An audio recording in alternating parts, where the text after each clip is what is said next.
தமிழக அரசியல் வரலாற்றை மட்டும் திருப்பி போடலங்க, இந்திய அரசியல் வரலாற்றையே விஜய் அவர்கள் திருப்பி போட்ட சம்பவம் 2026 தேர்தலில். விஜய் அவர்கள் தமிழகத்தின் முதலமைச்சராக பதவியேற்கும் போது முக்கியமாக 3 கோப்புகளில் கையெழுத்து போட போகிறார். இவ்வளவு விமர்சனம் பண்ணின அரசியல் விமர்சகர் 10 சீட்டுக்கு மேலே விஜய் அவர்கள் தாண்டினான் அரசியல் பேச நிப்பாட்டுனேன்னு சொல்லியிருக்காருங்க. இப்போ 108 சீட்டு வாங்கியிருக்காரு. இப்போ என்ன பண்ண போறார்?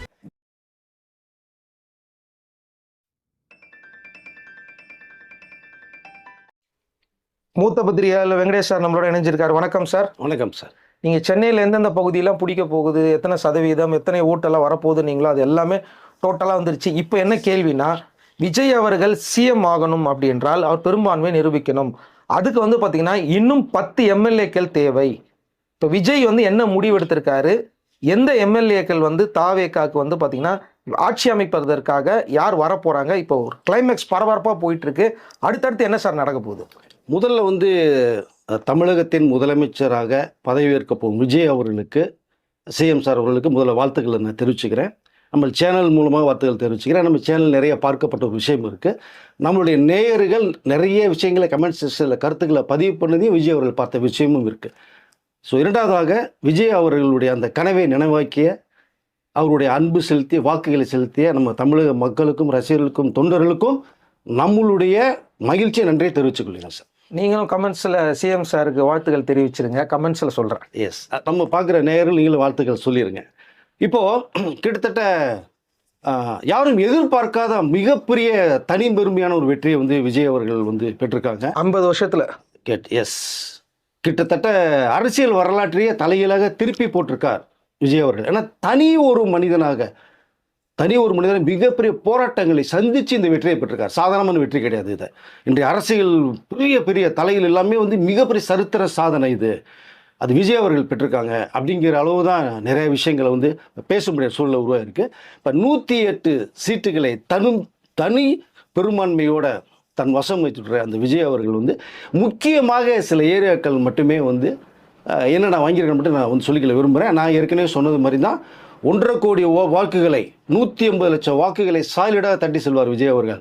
35% வந்து அவருடைய பர்சன்டேஜ் வருங்கிறத நான் அழுத்த திருத்தமாக சொல்லியிருந்தேன். நிறையா சேனல்லையும் பேசுகிறீங்க, நம்ம சேனல்லையும் பேசுகிறீங்க. திரும்பி பார்த்தா தெரிய வரும். அது நடந்திருக்கு. தமிழகத்திலே பல தொகுதிகளை வந்து அசால்ட்டாக தட்டி போவார் அப்படின்னு சொல்லியிருந்தேன். சென்னையினுடைய மிகப்பெரிய இடங்களையுமே தன் வசம் பார்க்குவார் அப்படின்னு சொல்லியிருந்தேன். அதில் 16 இடங்களில் 14 இடங்களை வந்து சர்வசாதாரணமாக அவர் தன்வசமாக்கிட்டார்னா அதுக்கு மக்களுடைய மிகப்பெரிய ஒரு ஆதரவு தான் நம்ம சொல்லிக்கொள்ள முடியும். இந்த 18-19 வயசுகளில் வந்து அசால்ட்டாக எல்லாமே பார்த்தவர்கள் மத்தியில் விஜய் அவர்கள் வந்து தன்வசம் வந்து அவர் இழுத்தார். அவருடைய இழந்த வாக்குகள் தான் இன்றைக்கி வந்து சாதாரணமாக கண்ணா பின்னான்னு வந்து விழுந்த காரணமே அதுதான். மிகப்பெரிய ஒரு வெற்றி காரணம் இவர்கள் தான். முக்கியமாக பார்க்க போனால் பெரம்பூர் தொகுதி அவர் வந்து 2 தொகுதினா 2லையுமே மிகப்பெரிய ஒரு வெற்றியை பெற்றார் விஜய் அவர்கள். அதில் பெரம்பூர் பார்த்தீங்கன்னா 95,260 வாக்குகள் வாங்கி 40,000 ஓட்டுகளுக்கு மேற்பட்டு வந்து அதிபெருமையான வித்தியாசத்தில் ஜெயித்த ஒரு விஷயம். ரெண்டாவது பார்த்தீங்கன்னா திருச்சியில் இந்த பெரம்பூருடைய முக்கியமான ஒரு விஷயம், இந்த வெற்றிக்கு காரணம் என்னங்கன்னா ஒரு சின்ன லீடு கொடுத்துட்றேன். ஏற்கனவே இவர் வந்து ஆன்லைனில் கமிட் பண்ணும்போது 40,000 பேர் வந்து உடனடியாக உள்ள பதிவு செய்யப்பட்டது வந்து பெரம்பூரில் தான் ஃபர்ஸ்ட். ரெண்டாவது, பெரம்பூர் தொகுதியோட மக்கள் வந்து மிகப்பெரிய மாற்றத்தை எதிர்பார்த்துட்டே இருந்தாங்க. காரணம் வந்து இந்த 5 வருடங்களாக இந்த 2 முறை வெள்ளம் வந்து பெரம்பூரில் மிகப்பெரிய அளவில் ஒரு பாதிப்புக்கு உள்ளாச்சு. அப்போ இவ்வளோ தூரம் வந்து சேதம் அடைஞ்சிருக்கு, எங்களுக்கு ஏதாவது பண்ணுங்க மக்கள் சொல்ல கடந்த முறை வந்து அதை கண்டுக்கவே இல்லாமல் சர்வதும் கடந்து போன ஒரு விஷயம் மக்கள் மனசில் ஆழமாக இருந்தது. அந்த ஒரு மிகப்பெரிய ஒரு தாக்கம். யாருமே வந்து எங்களை பார்க்கல, செய்யலை. அந்த நேரத்தில் விஜயோடைய ரசிகர்கள் 4-5 நாட்களாக தண்ணீர் வந்து தேங்கியே நின்றிருந்த ஒரு விஷயத்தில் போய் பால் பாக்கெட்டு, சாப்பாடு, பிஸ்கட்டு கொடுத்த விஷயங்கள் இருக்கு. அவர்கள் செய்த அன்றைக்கு வந்து மக்களுக்கு செய்த சின்ன சின்ன உதவிகள் இன்னைக்கு அதே மக்கள் பெரிய உதவியை விஜய் அவர்களுக்கு கொடுத்துருக்காங்கிறத அந்த பெரம்பூர்த்துடைய மிகப்பெரிய வெற்றி காரணமாக பார்க்கப்படுது, பேசப்படுது. அதே மாதிரி அங்கே ஒரு குடிசை பகுதியில் வந்து ஃபுல்லாக எரிஞ்சிருச்சு. யாருமே பார்க்க போல. அதுக்கு வந்து விஜய் ரசிகர்கள் போய் ஹெல்ப் பண்ண போனப்போ அவங்கள தடுத்து அவங்கள தாக்கப்பட்டாங்க. நீங்கள் பார்க்கக்கூடாது, உள்ள உதவி செய்யக்கூடாதுன்னு சொல்லிட்டு அவங்கள தாக்குனாங்க. அதுக்கு மீறி நிறைய உதவிகள் செய்யப்பட்டது. இவ்வளோ தூரம் செய்ததுனால தான் பெரம்பூர் மக்கள் வந்து அந்த பெரிய மாற்றத்தை எதிர்பார்த்துட்டே இருந்தாங்க. விஜயனுடைய வருகை எங்களுக்கு மிகப்பெரிய விடிவுகாலம் இருந்தது, அடித்தாங்க. இப்போ அடுத்து பார்த்தீங்கன்னா திருச்சி இந்த கிழக்கு தொகுதி, அங்கேயும் ஒரு மிகப்பெரிய வெற்றி 58,490 வாக்குகள் வித்தியாசத்தில் விஜய் அவர்கள் வின் பண்ணியிருக்காங்க. அதுவும் மிகப்பெரிய அளவில் மிக டஃப்பான ஒரு ஏரியா. அங்கேயும் மக்கள் வந்து அவருடைய வாக்குகளை வாரி வழங்கியிருக்காரு சொல்லலாம். எவ்வளோ வாக்கு வாங்கியிருக்காரு சார்? கிட்டத்தட்ட 84,465 வாக்குகள் அவர் வாங்கி 58,496 வாக்குகள் வித்தியாசத்தில் ஜெயிச்சிருக்காரு. திருச்சியில் அவர் நிற்கிறதுக்கு காரணமே விஜய் திருச்சிக்குள்ள காலை எடுத்து வைக்க முடியாதுன்னு சொன்னதா அது சொன்னாங்க. கால் எடுத்து வச்சு பாருங்க, நீங்கள் வெற்றி பெற முடியுமான்னு நிறைய விமர்சனங்கள் வந்தது.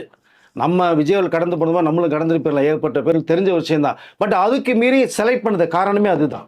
ஆனால் சுற்றி நிறைய திருச்சி இடத்துலலாம் வின் பண்ணியிருக்காங்களே சார். எஸ், ஏங்க கொங்கு மண்டலத்தை விட்டுட்டீங்களே, அது ஏகப்பட்டதை கைப்பற்றியிருக்காருங்க. சாதனமாக அடிச்சுட்டு போயிருக்காரு. அதுக்கு செங்கோட்டையருடைய மிகப்பெரிய உழைப்பு சொல்லலாம் நம்ம. ஸோ திருச்சி இங்கே கிழக்கு ஏரியாக்குள்ள தானே வர வேணான்னு சொன்னீங்க, நான் இங்கே நிற்கிறேன் பாருங்க அப்படின்றார். நின்னாரு, மக்கள் மிகப்பெரிய ஆதரவு கொடுத்தாங்க, மிகப்பெரிய வெற்றியை வாங்கியிருக்காரு. அந்த இடத்துல நைட் 1 மணி வரைக்கும் ஓப்பன் பண்ணி வச்சிருந்தாங்க. எஸ், அப்புறமா விஜய் ரசிகர்கள்லாம் உள்ள போனாங்க. எதுக்காக ஓப்பன் பண்ணி வச்சிருக்கீங்க, உள்ள என்ன நடக்குதுன்னு ஒரு பிரச்சனைலாம் கூட இருந்துச்சு. நைட் 1 மணிக்கு பிரச்சனை போனது, அது நிறைய வீடுகள் பார்த்த விஷயம் நம்ம இருக்கு. எதையுமே மக்களுடைய ஆதரவு தடுக்க முடியாதுங்க, வெற்றியை தடுக்க முடியாது. அது உதாரணம் இந்த 2 தொகுதியை சொல்லலாம். அடுத்து முக்கியமாக பார்க்க போனீங்கன்னா டிவிகே நகர் நம்ம சொல்லலாம். சென்னையில் பல்லவி அவர்கள்னு ஒரு பெண்மணி.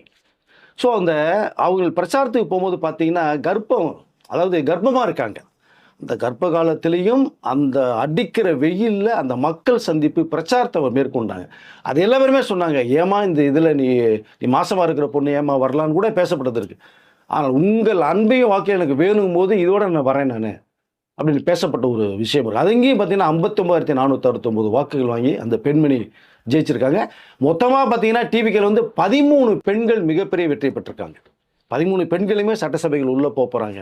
அதில் சில பேருக்கு இந்த அமைச்சர் பதவியில் வரப்போகிறதா ஒரு தகவல் வந்துகிட்டு இருக்காது. கூடுதலாக இதற்கு அடுத்து ரொம்ப முக்கியமாக பார்க்க போனோம்னா ராயபுரம் தொகுதியை நம்ம சொல்லலாம். ஆட்டோ ஓட்டுநர் தாமு ரொம்ப எளிய ஒரு மக்கள்னா மக்களுடைய ஒரு எளிய ஒரு வேட்பாளராக பார்க்கப்பட்டது. சர்வசாதாரண இடம் கிடையாது ராயபுரம். அங்கே மிகப்பெரிய ஒரு வெற்றியை பெற்றார். கிட்டத்தட்ட பார்த்தீங்கன்னா 46,812 வாக்குகள் பெற்று 13,391 வாக்கு வித்தியாசத்தில் ஜெயிச்சார்.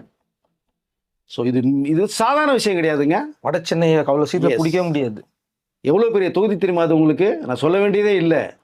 ஒரு ஆட்டோ டிரைவர் விஜய் முகம் மட்டுமே மக்கள் பார்த்துருக்காங்கிறதுக்கு இது ஒரு உதாரணம். அதுக்கடுத்து முக்கியமான ஒரு விஷயத்தை சொல்லி ஆகணும். செங்கோட்டையன் அவர்கள் கொங்கு மண்டலத்தில் 9 முறை வெற்றி பெற்று சட்டசபைக்கு போனவர். 10வது முறையாக கோபிச்செட்டிப்பாளையத்தில் இந்த முறையும் வெற்றி வாய்ப்பை தக்க வச்சுக்கிட்டார். அவரை தோற்கடிப்பதற்கு எவ்வளவோ வேலைகள் நடந்தது. செங்கோட்டையன் எப்படியா தோற்கடிக்கணும், சட்டசபைக்கு அனுப்பவே கூடாது அப்படின்னு. ஆனால் என்ன சொன்னார், என்னை தூக்கி எறியப்பட்ட நடுத்தொழிலிக்கும் போது என்னை கை கொடுத்து தூக்கி விட்டவனுடைய சகோதரர் விஜய் அவர்கள், அவருக்காக கொங்கு மண்டலத்தில் வெற்றி கணி நிறைய நான் தருவேனாரு. 30 மேல் தருவேனார். கிட்டத்தட்ட கொடுத்துருக்கான்னு நினைக்கிறேன் அதை. ஸோ அந்த இடத்துல செங்கோட்டையன் அவர்கள் இதே பிளேஸில் கோபிச்செட்டிப்பாளையம் 5வது முறையாக கோபிச்செட்டிப்பாளையம் மொத்தமாக 10 முறை மிகப்பெரிய ஒரு சாதனையாக பார்க்கப்படுது. குறிப்பாக ரொம்ப ரொம்ப ரொம்ப முக்கியமான ஒரு விஷயம் அதை நான் சொல்லிக்கணும்னா, திருப்பத்தூர் சர்க்கார் படத்தில் எப்படி இந்த ஒரே ஒரு ஓட்டு ஒரு விரல் புரட்சி அப்படின்ற ஒரு படத்தை சொல்லி மக்கள்கிட்ட எப்படி சொன்னாரோ, அந்த ஒரு விரல் புரட்சி இங்கே உருவாகி இருக்காரு. மிகப்பெரிய ஒரு வெற்றியை பெற்றிருக்காரு தமிழகத்தில். இந்த திருப்பத்தூரில் சீனிவாச சேதுபதி அப்படிங்கிற வேட்பாளர் நிற்க வச்சு 83,375 வாக்குகள் வாங்கியிருக்காரு. இவரோட ஒரே ஒரு ஓட்டு குறைவாக பெற்று அவர் மிகப்பெரிய தோல்வியை சந்திச்சிருக்காங்க. ஒரு ஓட்டில் இந்த நபர் ஜெயிச்சிருக்கார். இதான் ஒரு விரல் புரட்சி. ஒரு ஓட்டு எவ்வளோ முக்கியங்கிறதுக்கு இந்த ஒரு இடம் வந்து நமக்கு உதாரணம். ஸோ இப்படி நம்ம எடுத்துக்கிட்டே போனோம்னா இந்த லிஸ்ட்டு ஸோ மொத்தமாக பார்த்தீங்கன்னா தமிழகத்தில் 108 சீட்டை தன் வசம் வச்சிருக்காரு. 1,60,00,000க்கு மேற்பட்ட வாக்குகள் வாங்கியிருக்காரு. 35% வாக்குகள் வாங்கியிருக்காரு. மிகப்பெரிய ஒரு சாதனை. இப்போ அடுத்த கட்டமாக வந்து கவர்னர் அவர்களுக்கு ஒரு கடிதம் எழுதப்பட்ட ஒரு விஷயம் இருக்குது. நான் தனி மெஜாரிட்டியில் 108 சீட்டு வாங்கியிருக்கேன், என் ஆட்சி அமைக்கும்படி அப்படிங்கிற ஒரு அழைப்பு, ஒரு கடிதம் எழுதப்பட்ட ஒரு விஷயம் இருக்குது. ஏன்னா தனி மெஜாரிட்டி ஆளுநர் வந்து விரைவில் அழைக்க போகிறாரு. அந்த அழைப்பின் ஏற்று கவர்னர் மாளிகையில் போய் அவருடைய வெற்றி பெற்ற வேட்பாளர்களோட 108 பேரோட அவர் போகிறாரு. போய் அங்கே கவர்னர் முன்னாடி அந்த தன்னுடைய வேட்பாளர்கள் வெற்றி பெற்ற வேட்பாளர்கள் நிற்க வச்சு ஒவ்வொருத்தரும் எங்களுடைய தலைவர் விஜய் அவர்கள் முதலமைச்சர் எங்களுடைய ஆதரவுன்னு சொல்லி ஒவ்வொருத்தரும் அவருடைய அந்த சத்திய பிரமாணம் ஒன்று சொல்லுவோம் நம்ம. தன்னுடைய அந்த என்ன சொல்கிறதுன்னா தன்னோட ஆதரவை தெரிவிப்பாங்க. இவர் தான் முதலமைச்சர், குரல் வாக்கெடுப்பு குரல் வாக்கெடுப்பு அப்படிம்பாங்க. 108 பேரும் விஜய் அவரோட பேரை கண்டிப்பா சொல்லணும். சொல்லி சத்தியமாக நாங்கள் முதலமைச்சராக இவர் ஏற்றுக்கொள்கிறோம், இவர் தான் முதலமைச்சர் அளவுக்கு எல்லா பேரும் தன்னுடைய குரலை பதிவு செய்வாங்க. ஒருத்தர் கூட மாத்தி சொல்லக்கூடாது. எஸ், அந்த 108 பேர் சொன்னதுக்கு பிறகு கவர்னர் அவர்கள் வந்து விஜய் முதலமைச்சரை ஏற்றுக்கொண்டு நீங்கள் முதலமைச்சர் பதவி ஏற்று சொல்லுங்கள், அங்கே பதவி பெறவனு முடிஞ்சு போய் கவர்னர் பதவி பண்ணி வச்சிருவாங்க. சட்டசபைக்கு அப்புறம் விஜய் போகுது. இப்போ சட்டசபையில் அவருக்கு ஏற்ற ஒரு நாற்காலி ஒரு மேஜையும் ரெடி ஆகிட்டு இருக்கு இப்போ. ஸோ அங்கே போனதுக்கு பிறகு 14 நாட்கள் அவருக்கு வந்து இந்த மெஜாரிட்டியை காமிக்கணும். இப்போ 118 சீட்டு மெஜாரிட்டி தேவை, 118 இடங்கள். இப்போ 108 இடங்கள் விஜய்க்கு விஷம் இருக்கு, இன்னும் 10 இடங்கள் தேவை. இப்போ அந்த 10 இடங்களை வந்து யார் யார் எனக்கு வந்து ஆதரவு தருவாங்கன்ற ஒரு விஷயத்தை கவர்னர் அவர்களிடம் சமர்ப்பிக்கணும் 14 நாட்களுக்குள்ளாக.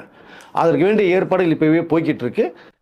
அடுத்த கட்டமாக எனக்கு தெரிந்து காங்கிரஸ் ராகுல் காந்தி அவர்கள் வந்து விஜய்க்கு மிகப்பெரிய ஒரு ஆதரவு தருவதற்கான ஆரம்ப கட்ட வேலையில் இப்போ பேச்சுவார்த்தைகள் வந்து பேச ஆரம்பிச்சிட்டாங்க. அதில் இப்போ நேற்று பார்த்தீங்கன்னா கிரீஷ் கோடங்கர் அவர்கிட்ட ஒரு கேள்வி கேட்கும்போது, இங்கே இருக்கிற நிலவரங்களை நாங்கள் கடிதம் மூலமாக மேலிடத்துக்கு டெல்லிக்கு நாங்கள் தெரிவிச்சிட்டோம், அவர்கள் வந்து ஒரு இறுதி முடிவை இப்போ எடுக்கிற மாதிரி சொல்லி தகவல் சொல்லிட்டாங்க. அங்கிருந்து தகவல் வந்தோடனே விஜய் எங்களை அழைக்கும் போது நாங்கள் விஜயை பார்ப்பதற்காக செல்வோம், எங்களுடைய ஆதரவை தெரிவிப்போம், மேலிடத்தில் பதில் வரணுங்கிற விஷயத்த இங்கே கிரீஷ் அவர்கள் சொல்லிட்டாங்க. இதற்கு முன்பாகவே பார்த்தீங்கன்னா பிரவீன் சக்கரவர்த்தி அவர்கள் எலெக்ஷனுக்கு முன்பாகவே விஜய் அவர்களோட தான் தாவைக்கால கூட்டணி அமைக்க வேண்டும் சொல்லி மிகப்பெரிய தன்னுடைய ஆதங்கத்தை வெளிப்படுத்தினார். எப்படியா சேர்ந்தா மிகப்பெரிய வெற்றியை நம்ம பெறலாம், ராகுல் காந்தி அவர்களுக்கும் வந்து விஜய் கூட கூட்டணி அமைக்கிறது மிகப்பெரிய விருப்பம். ஆனால் இங்கே இருந்த அந்த காங்கிரஸுடைய நிர்வாகிகள் வந்து நிறைய பேர் வந்து அதற்கு மிகப்பெரிய எதிர்ப்பை கொடுத்து விஜய் அவர்கள்ட்ட வந்து கூட்டணி அமைக்கக்கூடாங்கிற விஷயத்தை சொல்லி, நிறைய பேர் இல்லை சார், சில பேர். ஓகே, ஒருத்தர்னாலும் சரி, 2 பேர் 10 பேர்னாலும் சரி, ஏன்னா நிறைய பேர் விஜய் கூட தான் போகணும்னு சொல்லிட்டு பெரிய பிரச்சனை எல்லாம் பண்ணது நடந்தது. எஸ், பட் அதாவது காங்கிரஸுடைய இந்த நிர்வாகிகள் ஒட்டுமொத்தமாக பாதி பேர் வந்து விஜய்கிட்ட போகணும்னு விருப்பப்பட்டாங்க, பாதி பேர் வந்து வேண்டான்னு சொல்லப்பட்ட ஒரு தகவல் இருக்கு. ஸோ அந்த அடிப்படையில் ராகுல் காந்தி அவர்கள் மிகப்பெரிய குழப்பமானாங்க.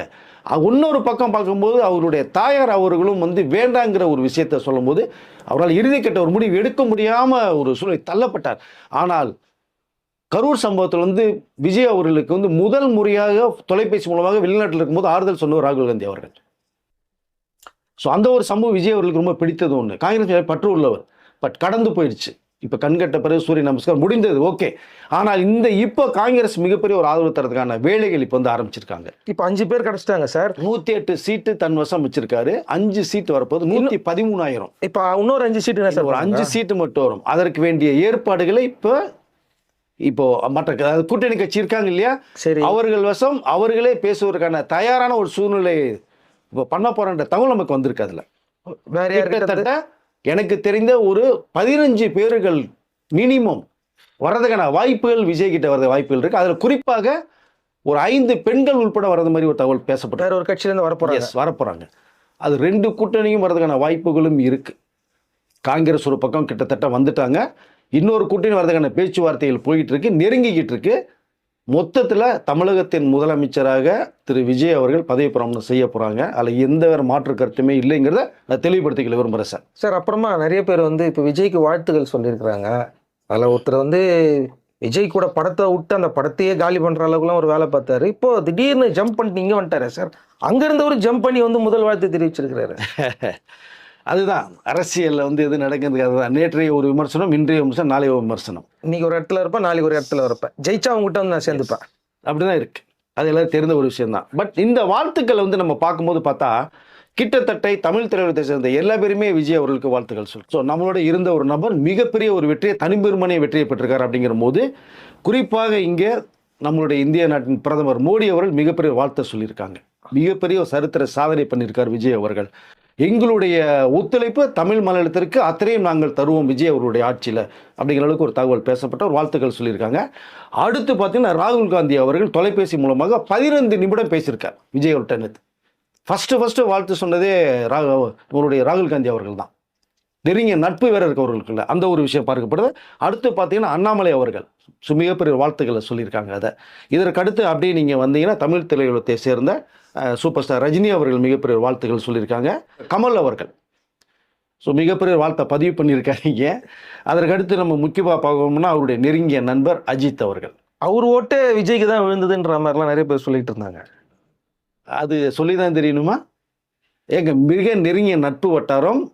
ராகுல் காந்தி அவர்கள் அதாவது நம்ம விஜய் அவர்கள் குரல் கொடுத்தது மாதிரி அஜித் அவர்கள் மிகப்பெரிய குரல் கொடுத்தார் அப்போ லாஸ்ட் இயர். அவர் படத்துல இருந்து ஒருத்தர் தூக்கிட்டார் வர சொன்னாரு. அதற்காகவே தூக்குனார் விஷயம் தெரிஞ்சதுக்கு பிறகு வேணான்னு சொல்லி. ஏன் இதில் ஏன்லாம் கேட்டிங்கன்னா என்ன சொல்றது, பிடிக்கல தூக்கிட்டார், அவ்வளோதான். பரவாயில்ல சார், நேயர்களுக்கு சொல்லுங்க. அதான் அது நீ ஏன் கேட்குறீங்க சொல்லலான்னு பார்த்தேன். பரவாயில்ல. விஜய்க்கு எதிராக மிகப்பெரிய ஒரு பிரச்சாரத்தை வந்து விஜயை ரொம்ப விமர்சனம் செய்து மட்டமாக பேசப்பட்ட ஒரு நடிகர் தான் அவர். அடுத்து அஜித் பண்ணக்கூடிய படத்தில் இது நடிப்பதற்கு வாய்ப்பு வந்தது. எல்லாம் ஓகேன்னு சொல்லி எல்லாம் முடிவானதுக்கு பிறகு விஜய் அவர்களை நீங்கள் என்னுடைய நண்பனை நீங்கள் பேசும்போது ரொம்ப யோசிக்கப்பட்ட ஒரு விஷயம். இது இப்போவே இப்படி இருந்தாருன்னா பின்னாடி எப்படி இருக்கின்ற ஒரு சூழ்நிலை அந்த நடிகரை வேண்டாம் என்று அஜித் அவர்கள் தூக்கி எறியப்பட்ட ஒரு சம்பவம் இருக்கு. விஜய்க்கு யாரு நீங்களே யூகம் பண்ணிக்கோங்க. சரியா? விஜய்க்கு எதிராக பிரச்சாரம் ரொம்ப மோசமா பண்ணாங்க, ரொம்ப மோசம் பண்ணாங்க. அதனால தூக்கிட்டாரு அஜித். எஸ் அது யாருங்கிறது கண்டிப்பாக தெரியும். கீழே கமெண்ட்ல சொல்லுங்க, கமெண்ட்ல நீங்களே சொல்லுங்க. அவர்கள் பேருடன் நான் சொல்ல விரும்பலை நான். ஓகே. அதனால இந்த பக்கம் அஜித் அவர்கள் தொலைபேசி மூலமாக விஜய் அவர்களுக்கு ஒரு 5 நிமிடத்துக்கு மேற்பட்ட ஒரு பேசின விஷயம் நேற்று இருக்கு. தன்னுடைய வாழ்த்துக்களை பதிவு பண்ணாரு. ரெண்டாவது குடும்ப நண்பர் வேற, மிகுந்த அக்கறை உள்ளவர் வேற. ஸோ அஜித் மேலே விஜய் அவர் மிக பற்று உள்ளவர். ஸோ அந்த நட்பின் அடிப்படையில் வாழ்த்துக்கள் சொன்ன ஒரு விஷயம். அதற்கு அடுத்து பார்த்தீங்கன்னா விக்ரம் அவர்கள் என்னுடைய நண்பன். ஸோ முதலமைச்சராக இருக்காரு சார். அவர் விஜய் போட்ட ட்ரெஸ் கோட்ல தான் சார் வந்தாரு.